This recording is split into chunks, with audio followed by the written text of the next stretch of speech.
সবচাইতে বেশি জান্নাতে প্রবেশ করাবে যে আমল, বিষ্ণু বললেন, এক হচ্ছে আল্লাহর ভয়, আরেক হচ্ছে সর্বোত্তম আচরণ। প্রিয় ভাইরা, ইসলামের মেজাজটাকে চিনে নেন, ইসলামের এসেন্সটাকে বুঝে নেন। আমরা ভালো আচরণকে গুরুত্ব দিতে চাই না।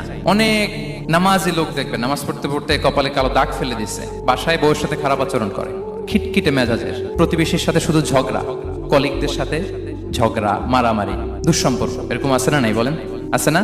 কিন্তু নামাজি, অনেক বড় হাজি, একদিনও কোরআন তেলাওয়াত মিস হয় না। তো এত আবাদত করেও সে ইসলামের আসল এসেন্সটাকে ধরতে পারেনি। বিষ্ণু বললেন, সবচেয়ে বেশি জান্নাতে প্রবেশ করাবে যে দুটি আমল, একটি হচ্ছে তাকওয়াল্লাহ, আল্লাহর ভয়, আরেকটি হচ্ছে উত্তম আচরণ, সর্বোত্তম আচরণ। তো আমরা যেন উত্তম আচরণের অধিকারী হই, আমার স্ত্রীর সাথে যেন ভালো আচরণ করি, প্রতিবেশীর সাথে যেন ভালো আচরণ করি, ছেলে মেয়েদের সাথে যেন আমাদের অ্যাটিটিউডটা ভালো থাকে, আচরণটা ভালো থাকে, কলিগের সাথে যেন ভালো থাকে। বিশ্বনবীর আচরণ যেমন ছিল তেমন আচরণ যেন আমরা গড়ে তুলতে পারি। আওয়াজ করে পড়ুন আমিন। শুনানে আবু দাউদের